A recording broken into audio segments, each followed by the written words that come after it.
semblant, non? T'as vu ton patapouce, toi? Peut-être, mais Patapouce ne risque pas de se plaindre. Alors câlin, tu vas l'entendre. Ouf, j'ai soif, moi. Tu veux un jus de fruits? Ah oui. La situation est devenue insupportable. Ça ne peut plus durer. Et tu envisages quoi? Eh ben, la séparation. Je ne vois pas d'autre solution. C'est peut-être un peu radical, non? Et tout ce qui a été construit l'aura été pour rien? Écoute, on a essayé et ça ne fonctionne pas. Donc, vaut mieux s'arrêter là. Mais et les enfants? Qu'est-ce qu'ils vont devenir? Ben, les enfants, c'est triste, mais c'est un mal nécessaire.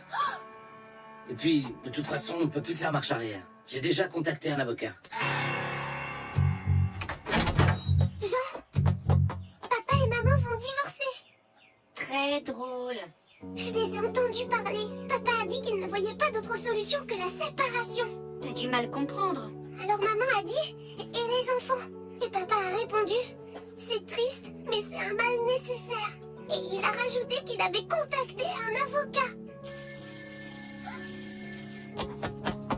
Non, non, non. J'ai bien réfléchi et je suis tout à fait décidé.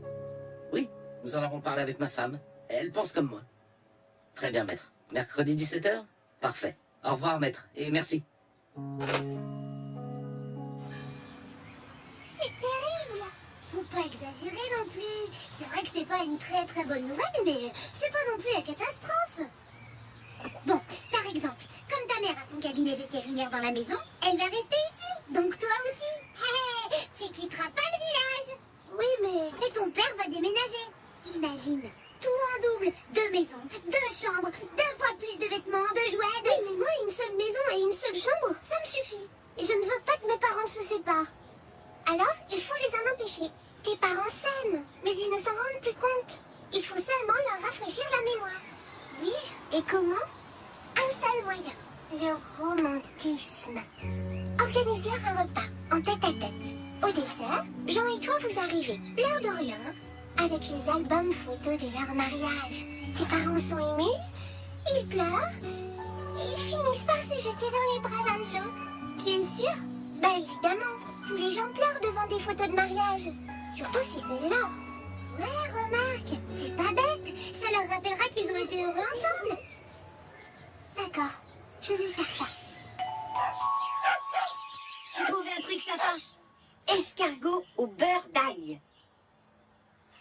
Laisse tomber, je vais bien réussir à concocter quelque chose avec ce qu'on a. Bon, toi tu te charges de la déco alors.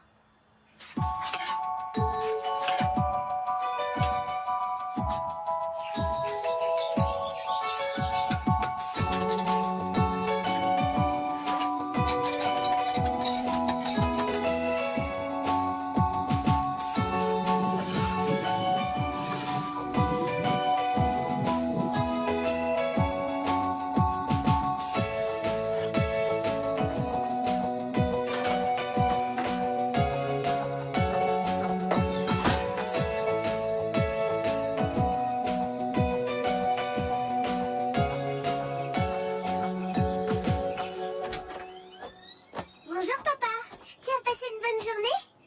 Oui, merci. Maman est là? Non, elle est partie ausculter une jument chez oncle André. Elle ne devrait pas tarder. Et j'espère que tu as faim, parce qu'il y a une surprise pour toi mon papa. Et c'est votre mère qui a préparé tout ça? Mais pour quelle occasion? Comme ça, pour le plaisir. Allô? Marie? Oui, oui, je viens de rentrer. Qu'est-ce qui se passe? Je fais mettre bas à une jument, mais il y a des complications. Je pense que je vais devoir y passer la soirée, voire même une partie de la nuit. Mais, et le dîner? Oui, bah vous vous débrouillerez sans moi. Allez, je file. Je vous embrasse. C'était votre mère. Elle va rentrer tard. Je ne comprends pas. Elle n'avait pas l'air de se souvenir du repas. C'est sûrement à cause des problèmes avec la jument. Ce n'est pas grave. Tu vas quand même manger. Allez, installe-toi. On s'occupe de tout.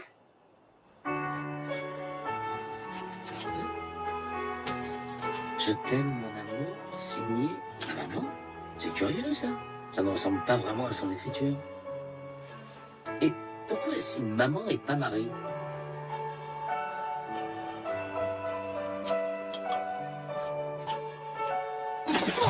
Oh, c'est Marie qui a cuisiné cette horreur? Bon, de toute façon, je n'ai plus faim. Je vais en profiter pour travailler un peu.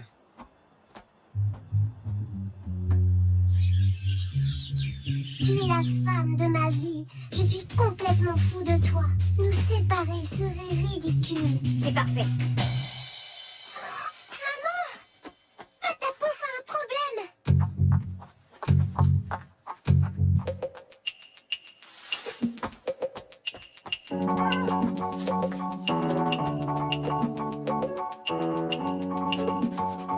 Patapouf, Patapouf.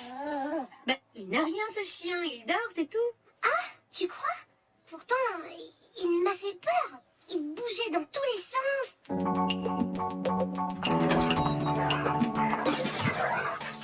Virtuose, ça ne se mange pas. Et puis, d'où il vient ce bouquet? Enfin, ce qu'il en reste. Tu es complètement ridicule? Mais qui m'a envoyé ça? Un fiasco total. On a failli empoisonner papa et maman a pensé que quelqu'un l'insultait. J'ai une idée. Martine, si par exemple tu tombais gravement malade, tes parents seraient inquiets et ils se rapprocheraient à ton chevet. Que je tombe gravement malade? Mais comment? Bah, il y a toujours des solutions. Prendre des douches glacées, manger des vieux yaourts. Tu es folle. Ah oui, mais bon, faut savoir ce que tu veux aussi. Là, Claire n'a pas tort.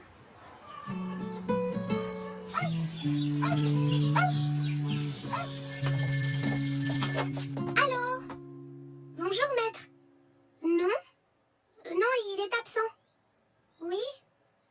Oui, d'accord, je lui transmets. Au revoir, maître. C'était l'avocat. Il appelait pour prévenir qu'il aura 2 heures d'avance.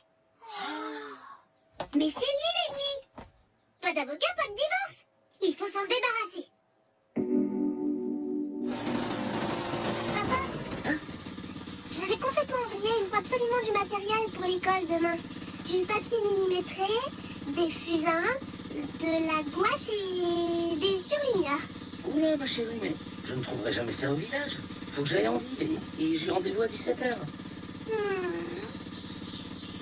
Alors voyons, il est 14h30. Si je me dépêche, j'ai le temps. Il n'y a plus qu'à attendre l'homme de loi. Et croyez-moi, il ne va pas la faire ici, la loi.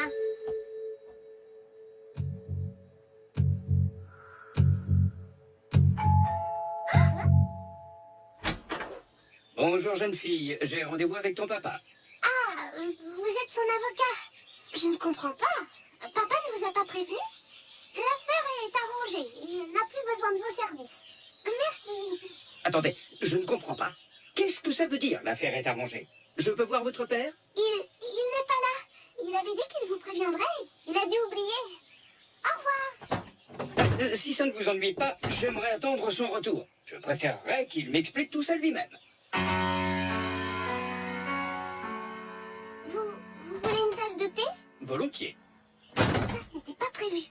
Qu'est-ce qu'on fait? On l'attache dans un canot et on laisse dériver sur la rivière. Claire, ça t'arrive d'être un peu réaliste parfois. Ce qu'il nous faut, c'est gagner du temps.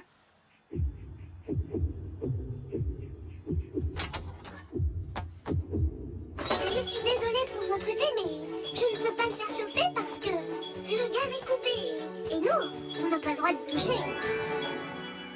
Mais le robinet est au grenier. Bon, montre-moi le chemin, je vais m'en occuper. Voilà, c'est ici. Tout au fond.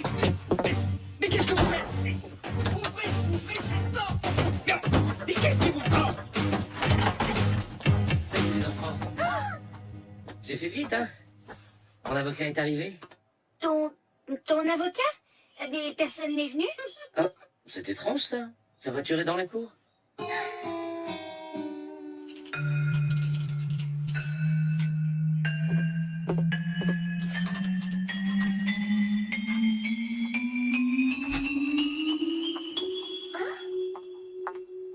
Bah, qu'est-ce qui se passe? Un mystère. La voiture de Maître Ragno est là, mais lui est introuvable.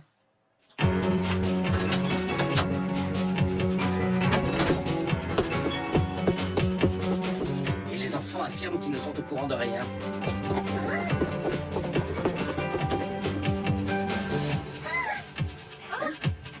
On ne veut pas vous divorcer. de quoi parlez-vous? Ben, on a tout entendu.